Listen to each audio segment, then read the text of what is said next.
अब हम किसकी बात करेंगे बच्चे? Hooke's law. कौन सा लॉ? हुक्स भी क्या था? एक साइंटिस्ट था, उसने भी क्या दिया? एक लॉ। तो उसने क्या बोला बच्चे? Hooke's law. अभी मैं तेरे को बताता तुम्हें क्या पता, ठीक है? हुक्स लॉ जो होता है वो जो बोलता है stress is directly proportional to किसकी होती है? स्ट्रेन की। किसकी होती है? स्ट्रेन। मतलब क्या हुआ कि अगर मान लो मेरे को ये कोई मटेरियल था, उसको खींचा मैंने, तो क्या हुआ बच्चे? जितनी उसमें स्ट्रेस होगी उतनी ही क्या आएगी? उसमें स्ट्रेन आएगी। स्ट्रेस क्या होता था? Restoring force per unit area. पर स्ट्रेस और स्ट्रेन बराबर तो नहीं हो सकते, इस प्रोपोर्शनल बोला है। क्या बोला? मतलब अगर ये चीज चेंज होगी तो ये चीज चेंज होगी ही होगी। समझ आया कि नहीं आया?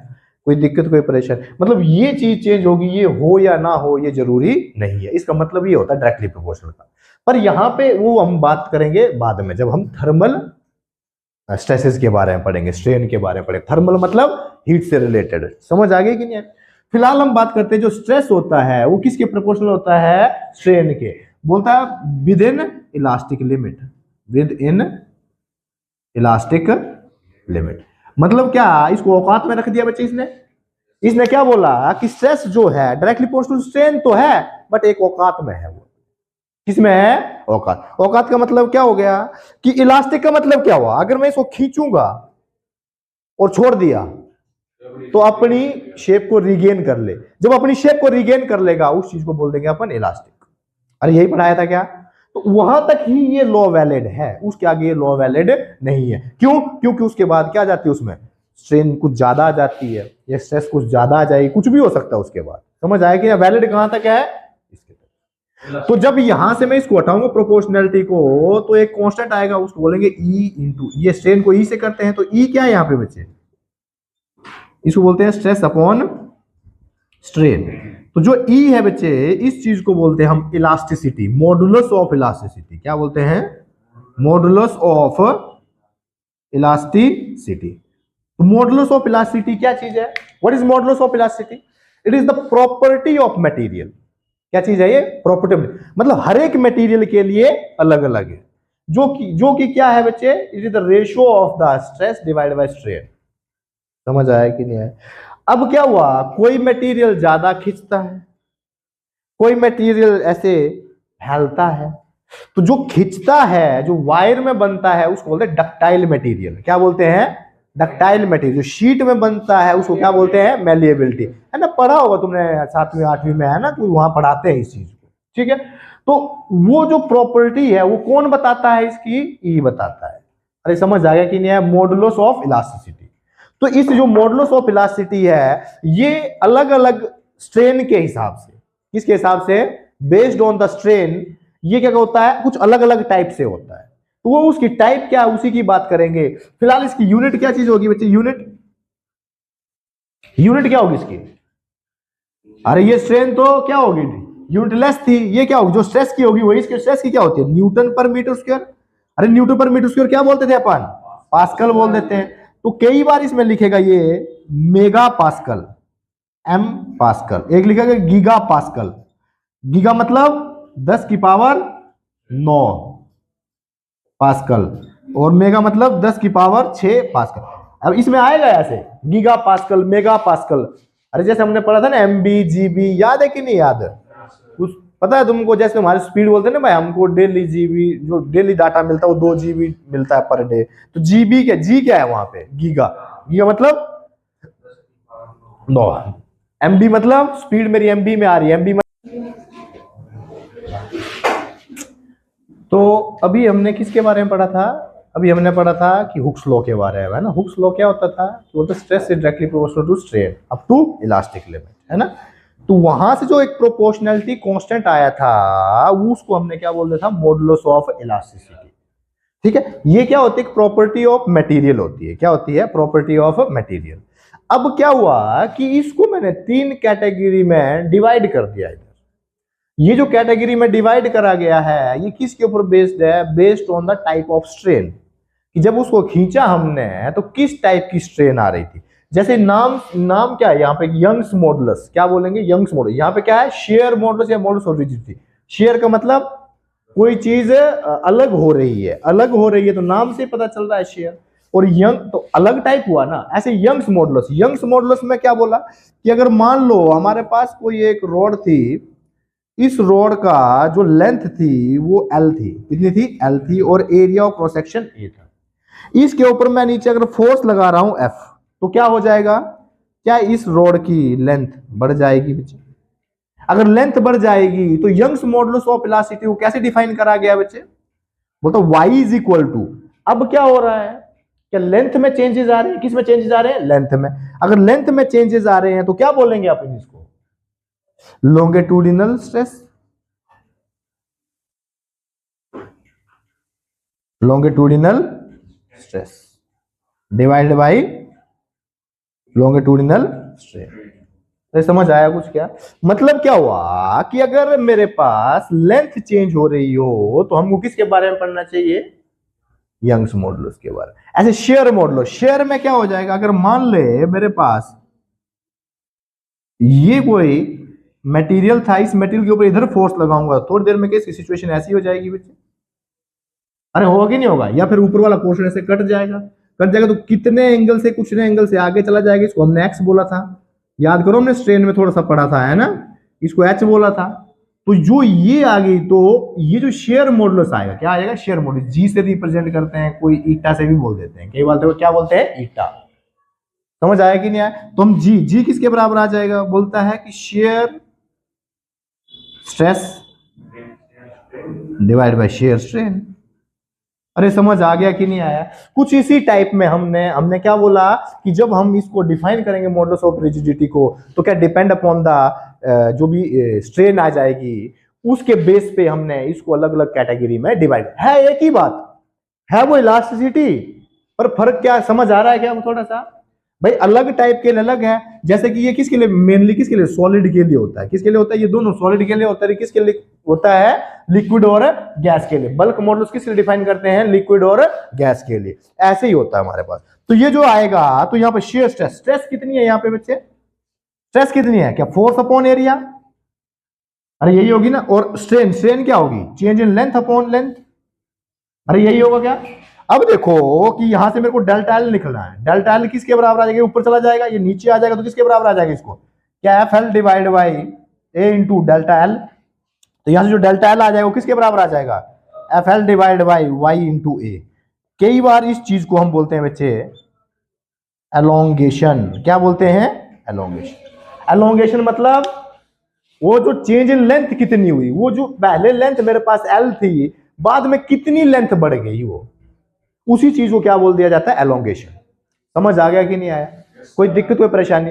अब मैंने तुमसे एक क्वेश्चन पूछता स्टार्टिंग में, जब हमने ये चैप्टर शुरू करा था उस टाइम पे पूछता, बताओ भाई कि steel is more elastic than या रबर मोर इलास्टिक है, या फिर ऐसे हमने बोलता कि भाई steel is more elastic than rubber बोल दिया था। तो ऐसा क्यों है बच्चे, उसका रीजन आज हम तुमको बताएंगे यहाँ पे। समझ आ गई, तो कैसे आ जाएगा, अब देखो बेटे, मान लेता हूं एक कोई फोर्स लगाई मैंने, स्टील पे भी उतनी फोर्स लगाई और रबर पे भी उतनी फोर्स लगाई। समझ आ गया कि नहीं आया, अब देख भाई, जो उसकी लेंथ और एरिया अपने क्या ले लिए, सेम ले लिए, फोर्स भी क्या ले ली, सेम ले ली।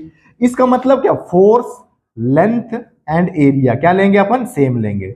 अगर ये चीज सेम लेंगे तो delta L is inversely proportional to the Young's modulus. अरे होगा कि नहीं होगा, अरे यंग्स मॉडुलस ऑफ इलास्टिसिटी के इनवर्सली प्रोपोर्शनल होगा।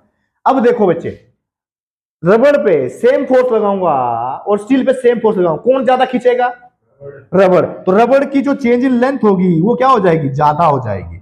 अगर ज्यादा हो जाएगी तो इसका वाई क्या हो जाएगा अपने पास, वाई क्या हो जाएगा, यंग्स मॉडुलस क्या हो जाएगा, कम हो जाएगा। अगर ये यंग्स मॉडुलस कम हो गया तो इसका मतलब ये क्या चीज हो गई हमारे पास है कि कम इलास्टिक हो गया। अरे जितना ज्यादा खींचेगा उतना ही वाई क्या कम होगा, मतलब उसकी स्ट्रेंथ कम होगी। अरे समझ आ गया कि नहीं आया, तो इलास्टिक भी क्या हो जाएगा अपने पास, कम रहेगा। क्या समझ आता है थोड़ा सा, अरे क्लैरिटी है क्या इतनी सी, कोई दिक्कत कोई परेशानी। ऐसे ही यहाँ पे शेयर मॉडुलस, शेयर मॉडुलस क्या हो जाएगा बेटे, यहाँ से शेयर स्ट्रेस, शेयर स्ट्रेस क्या होगा, फोर्स अपॉन एरिया सीधा ही, और ये क्या होगा, थीटा। तो जी इज इक्वल टू क्या आ जाएगा, अरे क्या इसको हम tan थीटा बोल सकते हैं? याद है कि नहीं याद? उस दिन बताया था मैंने कि भाई उस एंगल स्मॉल होता था tan थीटा। क्या इसको ऐसे भी लिख सकते हो तुम? F of this divide by this होगा ना, H divide by A into x. अरे यही आएगा ना tan theta, perpendicular upon base, तो यही चीज बनेगी tan थीटा। तो ये ऐसे लिख सकते हैं। क्या क्लैरिटी है? कोई दिक्कत, कोई परेशानी? हाँ भाई चलो, नेक्स्ट जो चीज है जो सबसे इंपॉर्टेंट, ये इतना ज्यादा इंपॉर्टेंट नहीं, इंपॉर्टेंट क्या अपने लिए, एक तो यंग्स मॉडुलस इंपॉर्टेंट है और एक क्या चीज है, बल्क मॉडुलस। समझ आ गया कि नहीं? अब जो बल्क मॉडुलस होता है वो क्या होता है? ये जो चीज आ गई, मान लेते हैं कि ये एक ऐसे कोई बॉल था, स्फेरिकल कोई बॉल थी, इसको मैंने चारों तरफ से ऐसे क्या कर दिया, कंप्रेस कर दिया। जब कंप्रेस करूंगा चारों तरफ से तो क्या आउटसाइड से प्रेशर लगा रहा हूं इसके ऊपर, क्या लगा रहा हूं आउटसाइड से प्रेशर, तो ये पी आउटसाइड आ गया। क्या आ गया? P outside. ऐसे ही जब ये शेप ऐसे हो जाएगी तो क्या होगा, क्या ये अंदर से भी दबाने की कोशिश करेगा इसको? अरे ये दबेगा थोड़ी ना, ये भी इसको क्या करेगा, वापस। समझ आ गई बात कि नहीं है? अब जो ये चीज आती है जो बीटा होता है, इसको रिप्रेजेंट करते हैं हम बीटा से। किससे रिप्रेजेंट करते हैं? बीटा से। तो जो बीटा होगा वो किसके बराबर होगा? इस चीज को क्या वॉल्यूम में चेंज आ रहा है? किस में चेंज आ रहा है? वॉल्यूम में। अगर वॉल्यूम में चेंज आ रहा है तो इसको बोलते हैं हम volaemic stress divide by volaemic strain. अब जो वॉल्यूमिक स्ट्रेस है वो स्ट्रेस किसके कारण आ रही है? क्या जो एक्सेस प्रेशर आ रहा है, मतलब जो प्रेशर का डिफरेंस आ रहा है, तो जो डिफरेंस इन प्रेशर है डेल्टा पी, वो किसके बराबर है? क्या P outside minus P inside? अरे यही डिफरेंस है, इसी डिफरेंस की वजह से तो ये कंप्रेस हुआ है। समझ आ गया कि नहीं आया? तो यहां से जो बीटा आ जाएगा, बीटा किसके बराबर आएगा? क्या delta P divide by delta V by V, volumetric strain. क्या वॉल्यूम घट रही है? वॉल्यूम घट रही है तो क्या माइनस लगा दिया, तो बीटा किसके बराबर आ जाएगा? Minus time of delta P into V divide by delta. अरे समझ आ गई कि नहीं आई? अरे क्लैरिटी है क्या? अरे क्लैरिटी है क्या? समझ आता है इतना सा? तो ये क्या चीज आती है? Bulk modulus. तो ये है तो वही एक ही चीज, पर अब अलग अलग चीजों में मैंने तुमको अलग अलग बता दी। अगर रोड दी, रोड की लेंथ बढ़ रही है तो उस टाइम पे मेरे से पूछ जाए बताओ भाई उसकी एलोंगेशन क्या होगी, समझ आए तो कैसे निकालेंगे अपन? जैसे एग्जांपल दे दूं तुमको, यहाँ पे एग्जांपल दूं मैं तुमको बोलूं कि एक रोड है जिसके ऊपर नीचे इसके वेट लगा दिया, मान लेता हूं 100 न्यूटन का। कितने का लगा दिया है? इसकी लेंथ है 2 मीटर की। कितनी है लेंथ? 2 मीटर। एरिया दे रखा है 2 mm स्क्वायर का। कितने का दे रखा है? और यंग्स मॉडुलस दे रखा है 2 मेगा पास्कल या फिर 2 गीगा पास्कल। कितना दे रखा है? 2 गीगा पास्कल। मैंने बोला फाइंड आउट द एलोंगेशन। क्या निकाल लोगे यार? कौन सा फॉर्मूला लगेगा? अबे सिंपल से ये लगाएंगे, मैं वो थोड़ी ना लगाऊंगा उधर, ये लगाऊंगा मैं। ये खोपड़ी में घुसती है थोड़ी थोड़ी बातें कि समझ ही नहीं आ रहा है। पक्का? तो एक और चीज आती है, जैसे हम क्या करते हैं बच्चे, एक और चीज होती है जिसको बोलते हैं हम कंप्रेसिबिलिटी। क्या बोलते हैं? कंप्रेसिबिलिटी। कंप्रेसिबिलिटी को हम किससे रिप्रेजेंट करते हैं? के से रिप्रेजेंट करते हैं। किससे?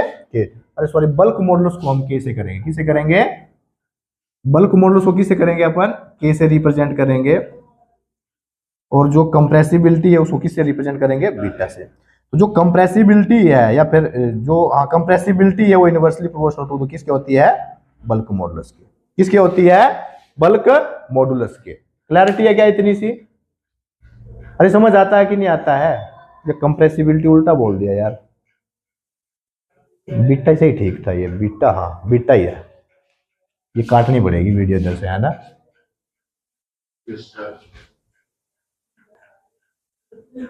9:44 पे थी ना। चलो, हमारे पास क्या चीज आ गई यहाँ पे? कंप्रेसिबिलिटी। जो कंप्रेसिबिलिटी वो यूनिवर्सली प्रोपोर्शनल टू किसके होती है?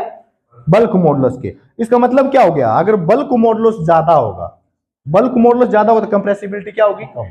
बल्क मॉडुलस ज्यादा कब हो सकता है? अब देख बच्चे कि मान ले ये चेंज इन वॉल्यूम है, अगर चेंज इन वॉल्यूम कम हुआ तो बल्क मॉडुलस क्या हो जाएगा? बीटा क्या हो जाएगा? ज्यादा हो जाएगा। अगर बीटा ज्यादा हो जाएगा तो कंप्रेसिबिलिटी क्या होगी? कम होगी।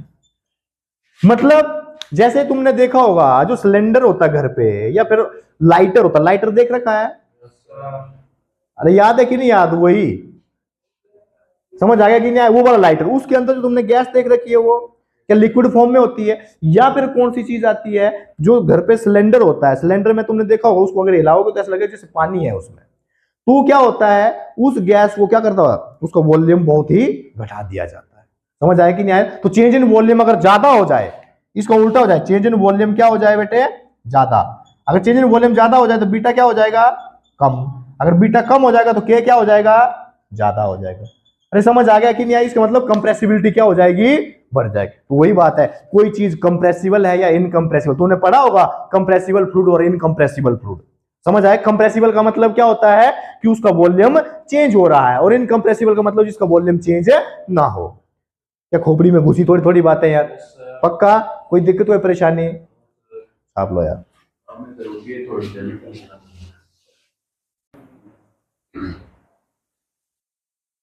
चलो, किसकी बात हो रही है बच्चे, स्ट्रेस स्ट्रेन कर्व। तो क्या हो गया कि हमारे पास जैसे कोई मटेरियल था, तो उसको, उसके ऊपर हमने क्या लगाई, फोर्स लगाई। जैसे फोर्स लगाऊंगा तो क्या होगा बेटे, क्या स्ट्रेस और स्ट्रेन के बीच में कुछ रिलेशन आया? जैसे हमारे पास हुक्स लॉ ने भी कहा था कि stress is directly proportional to किसके है, स्ट्रेन के होते हैं, बट किसमें, इलास्टिक लिमिट तक, है ना। उसके बाद ये कैसा बिहेव करेगा भाई, स्ट्रेस क्या होगी, स्ट्रेन क्या होगी, डिफरेंट मटेरियल के लिए डिफरेंट डिफरेंट आएगा।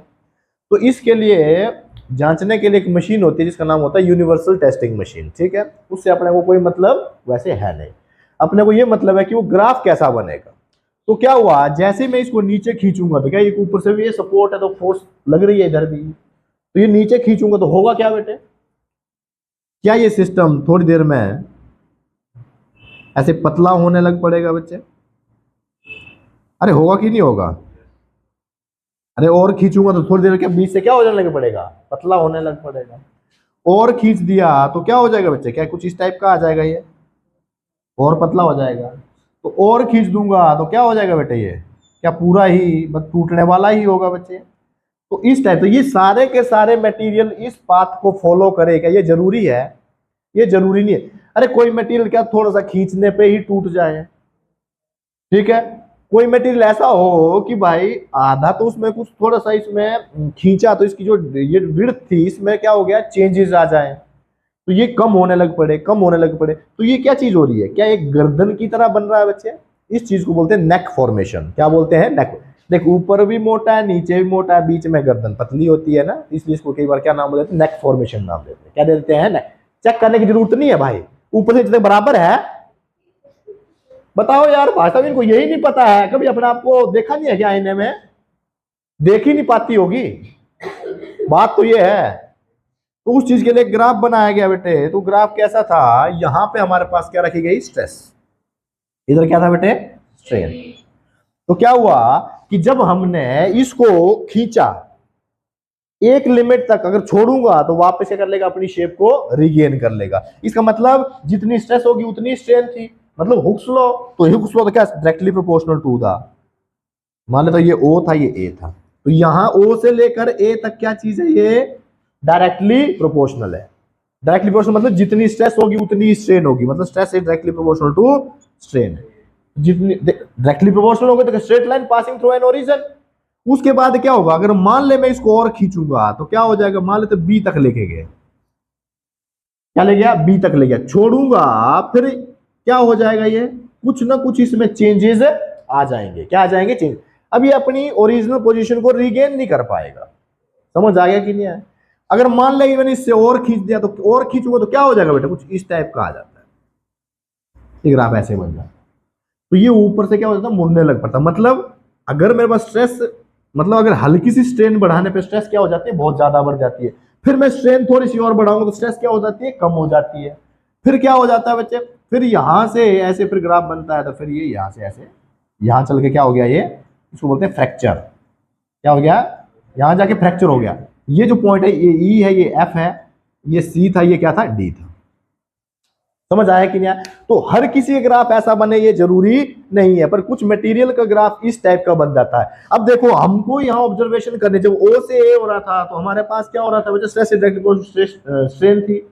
फिर उसके बाद फिर क्या हो जाएगा बेटा, सी पॉइंट क्या है, या फिर ऐसे बोलूंगा कि भाई A से लेकर C तक कुछ नहीं, या फिर B से C तक जो मेरे पास स्ट्रेन है वो परमानेंट रह जाएगी। परमानेंट का मतलब क्या हो गया कि अपनी शेप में क्या वो वापस आ पाएगा, नहीं आ पाएगा। समझ आ गया कि नहीं आया? मतलब यहां से आगे मटेरियल अपनी शेप में वापस आ भी सकता है और नहीं भी आ सकता है। तो जो आ जाएगा क्या होगा, जो आ जाएगा अपनी में उसको हम वहां तक उसकी इलास्टिक लिमिट कर देंगे, और जो नहीं आएगा तो हम उसको यहां तक शो कर देंगे कि भाई यहां तक इसके कुछ न कुछ स्ट्रेन बच गई है, वो अपनी शेप में वापस नहीं आ पाया। तो हम ये बोलेंगे कि यहां तक ही वैलिड है हुक्स लॉ, इस पॉइंट तक। आई बात समझ? तो जब ओ से ए हो रहा था तो ओ से ए क्या हो रहा है, डिफॉर्मेशन तो हो रही थी, पर वो डिफॉर्मेशन कैसी हो रही थी, टेम्परेरी हो रही थी। टेम्पररी डिफॉर्मेशन मतलब, टेम्पररी डिफॉर्मेशन का मतलब कि अगर उसको डिफॉर्मेशन शेप तो चेंज हो गई, छोड़ दिया तो क्या हो गया, वापस आ गया। और जब शेप तो चेंज हुई थी ना, तो डिफॉर्मेशन तो आई थी पर टेम्परेरी थी, छोड़ दूंगा तो वापस आ जाएगा। ऐसे ही बच्चे मैं बी से सी बोलूंगा, बी से सी क्या हो जाती है बच्चे, परमानेंट डिफॉर्मेशन। आगे किस में क्या आ जाएगी बेटे, अब परमानेंट डिफॉर्मेशन, अब ये अपनी शेप में वापस नहीं आ पाएगा यहां से। समझ आ गया कि नहीं? जो सी पॉइंट है इस चीज को बोलते हैं हम अपर यील्डिंग पॉइंट। क्या बोलते हैं, अपर यील्ड। यील्ड का मतलब समझते हो, अरे यील्ड का मतलब होता है झुकना, है ना। तो झुक गया है, तो क्या ये झुक गया है, ये ऊपर वाला पोर्शन झुका हुआ और ये क्या है, नीचे वाला पोर्शन झुका हुआ। अब जो यहां से यहां तक चीज चल रही है, ये क्या चीज है हमारे पास, इसको बोलते हैं हम नेक फॉर्मेशन, है ना, जो अभी बता रहा था मैंने तुमको, नेक फॉर्मेशन। अरे समझ आ गया कि नहीं? तो एक बार इस पॉइंट तक आ जाएगा बच्चे नेक फॉर्मेशन, इसके बाद ये कभी भी टूट सकता है, ई और एफ के बीच में ये कभी भी टूट सकता है मटेरियल। क्या कुछ समझ आया स्ट्रेस स्ट्रेन कर्व के बारे में? अरे खोपड़ी में घुसी थोड़ी सी बात है। तो अगर मान ले जैसे कि ये स्लोप दे रखी, क्या दे रखी है, स्लोप। अरे स्ट्रेस स्ट्रेन की ग्राफ की स्लोप है, अगर मान ले स्लोप ज्यादा है तो यंग्स मॉडुलस क्या होगा उसका, अरे भाई इसकी स्लोप क्या होगी, अगर ये थीटा मानूंगा तो स्लोप क्या होगी इसकी, अगर तो थीटा मानूंगा तो क्या, स्ट्रेस अपॉन स्ट्रेन। तो स्ट्रेस अपॉन स्ट्रेन क्या होता है, अरे मॉडुलस ऑफ इलास्टिसिटी बोल दे, यंग्स मॉडुलस बोल दे। अगर ये लेंथ में ये खींच रहा है, लेंथ की बात कर रहा हूं, यंग्स मॉडुलस की बात कर रहा हूं। अगर मान ले स्लोप ज्यादा है, क्या चीज है, स्लोप ज्यादा, स्लोप ज्यादा है किसकी, स्ट्रेस स्ट्रेन कर्व की, पर स्ट्रेस यहां होनी चाहिए, स्ट्रेन यहां होनी चाहिए। स्लोप ज्यादा है तो इसका मतलब क्या हो गया, उसका यंग्स मॉडुलस भी क्या होगा, ज्यादा होगा। तो कई बार ग्राफ भी आता है, ग्राफ से पता करना पड़ता है हम लोग को कि क्या कर रहे हैं यहाँ पर। समझ आ गया कि नहीं, कौन सा मटेरियल कैसा है, क्या खोपड़ी में घुसी थोड़ी सी बातें हैं, पक्का आप लो। फिर अभी हमने किसकी बात करी भाई, स्ट्रेस स्ट्रेन कर्व की, है ना। अब हम बात करेंगे इसमें, जैसे कि मान लो हमने भी एक रोड ली थी, इस रोड को हमने यहाँ पे फोर्स लगाई F, जैसे फोर्स F लगाई तो क्या हो गया बच्चे, क्या थोड़ी देर में इसकी जो लेंथ हो जाएगी क्या वो चेंज हो जाएगी बच्चे, क्या हो जाएगी, तो ये अगर L लेंथ थी तो ये क्या हो जाएगी, L प्लस डेल्टा L। मतलब क्या हो गया, इधर से इतनी लेंथ ये बढ़ गई, डेल्टा L लेंथ बढ़ गई। अरे बढ़ेगी कि नहीं बढ़ेगी, अगर जैसे डेल्टा लेंथ बढ़ गई, फोर्स लगा रहा हूँ, ये फोर्स लगा रहा हूँ, डेल्टा L लेंथ जो बढ़ गई है, तो क्या होगा, फोर्स इनटू डिस्प्लेसमेंट हुआ है, वर्क डन हुआ है। तो वर्क डन गया कहाँ, वो वर्क डन गया कहाँ, उसकी पोटेंशियल एनर्जी में। क्या बोले, उसकी पोटेंशियल एनर्जी। पोटेंशियल एनर्जी किस टाइप की है, ये लेंथ चेंज हो रही है, लेंथ चेंज हो रही है मतलब डायमेंशन चेंज, डायमेंशन चेंज हो रही है मतलब स्ट्रेन पोटेंशियल एनर्जी। क्या बोलेंगे इसको, स्ट्रेन पोटेंशियल एनर्जी। तो क्या पढ़ना है अपने को, स्ट्रेन पोटेंशियल एनर्जी, या फिर सिंपल पोटेंशियल एनर्जी बोल सकते हैं। अरे क्लैरिटी है क्या इतनी सी? अब देखो बच्चे कि हमको कैसे करना, जब यहां से यहां तक क्या हो रहा था बच्चे, ये जो यहां से यहां तक वर्क डन हो रहा था, तो जब यहां से यहां तक वर्क डन हो रहा था तो हमने क्या करा बेटे, यहाँ पे x पे जाके क्या कर ले लिया, dx का एक छोटा सा एलिमेंट ले लिया। जब एक छोटा सा एलिमेंट लूंगा dx का, या फिर हाँ चलो वैसे ही मान लिया dx एक छोटा सा एलिमेंट लिया, तो इस x दूरी दूर ये जो x आया ये क्या चीज है, एलोंगेशन है हमारे पास। अरे टोटल एलोंगेशन कितनी थी, डेल्टा L थी, पर जब मैंने x दूरी की बोल रही तो इसका मतलब डेल्टा L किसके बराबर हो गया, x के बराबर। एलोंगेशन एलोंगेशन कितनी होती है, x is equal to F L divide by Y into A बच्चे। अरे यही चीज होती होगी। तो यहां से जो फोर्स आएगी, फोर्स किसके बराबर आ जाएगी बेटे, Y A into x divide by L. तो ये फोर्स आ गई। अब ये जो फोर्स आ रही थी, क्या ये इधर से इधर तक वेरिएबल आ रही थी? जब ये वेरिएबल आ रही थी तभी हमने क्या करा, इधर से एक एलिमेंट ले लिया, एक एक्स पे जाके dx का। तो क्या इस छोटे से एलिमेंट के लिए एक छोटा सा वर्क डन आ जाएगा? जो छोटा सा वर्क डन आएगा वो कितना आ जाएगा भाई हमारे पास? Work done is equal to force into क्या, डिस्प्लेसमेंट। अरे फोर्स भी इधर लग रही है, डिस्प्लेसमेंट भी इधर ही हो रही है, तो क्या हो जाएगा, एफ डॉट एस इंटू, तो एफ डॉट एस क्या होता है, F S cos of theta, तो कॉस थीटा कॉस 0 1, तो इसलिए क्या लिख दें सीधा ही एफ एस। ये फोर्स कितनी है बच्चे, y by A, sorry y into A by L into x into D x. Net के लिए क्या इंटीग्रेशन बच्चे, तो ये जो टोटल आ जाएगा वर्क डन आ जाएगा, जो वर्क डन आ जाएगा यही क्या इसकी पोटेंशियल एनर्जी में स्टोर हो जाएगा है। अरे समझ आएगा कि नहीं आया, क्लियर है इतनी सी? तो यहां से जो मेरे पास आ गया वाई ए बाई एल, तो ये इसकी इंटीग्रेशन क्या हो जाएगी बेटे, एक्स स्क्वायर बाई 2, लिमिट बताओ, लिमिट कहां से कहां तक, एक्स कहां से शुरू करा हमने, यहां से, तो यहां क्या था 0, कहां तक, डेल्टा एल तक, 0 से लेकर डेल्टा एल। जो पोटेंशियल एनर्जी आ जाएगी वो किसके बराबर आ जाएगी बेटे, अरे 1/2 Y into A by L into क्या होगा, डेल्टा एल का square, upper limit minus lower limit. अरे समझ आ गया कि नहीं आया इतना सा, कोई दिक्कत कोई परेशानी यहां तक? चलो अब मान ले कि इसको थोड़ा सा दूसरी फॉर्म में चेंज कर लेते हैं।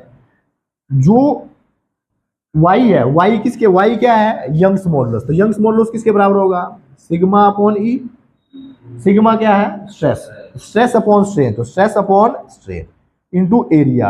अगर यहां लेंथ से मल्टीप्लाई कर दो और लेंथ से ही डिवाइड कर दो, कोई तकलीफ बचे, तो ये जो चीज बन जाएगी, ये क्या बन जाएगी, क्या ई स्क्वायर इंटू एल, एक ई ने ई को मार दिया तो पोटेंशियल एनर्जी किसके बराबर आ जाएगी, 1/2 इंटू स्ट्रेस इंटू क्या, स्ट्रेन बचेगा, और जो एरिया होगा, area, area into length, area into length क्या होता है, वॉल्यूम।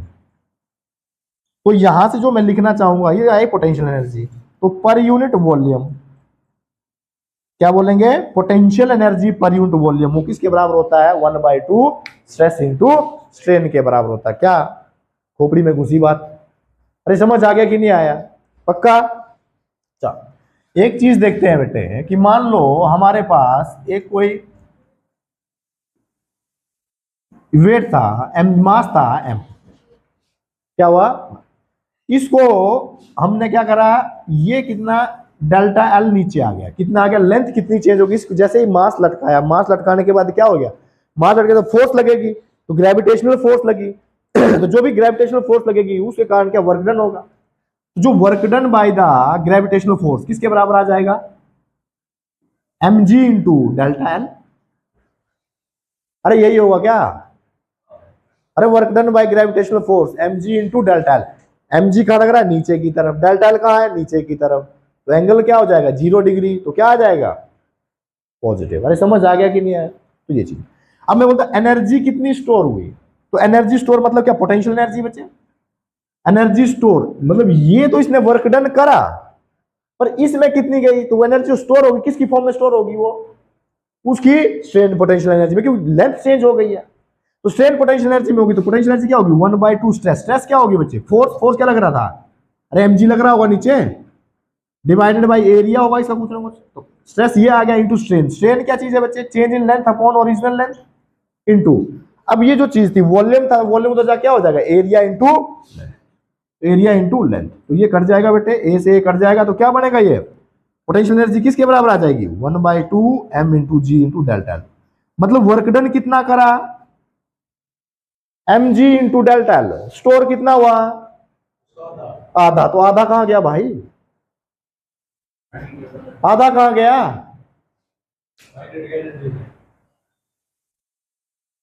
नहीं मोशन कर रही है उधर, काइनेटिक एनर्जी। अरे समझ आ गया कि नहीं आया? मैं बोल रहा हूं कि हमने जो वर्क डन करा वो M G into delta L है, ये किसने करा, वर्क डन ग्रेविटी ने करा। स्टोर कितना हुआ, M G into delta L by 2, आधा स्टोर हो गया, तो आधा कहां गया, बाहर देखने से थोड़ी ना आ जाएगा आधा भाई, बताओ भाई।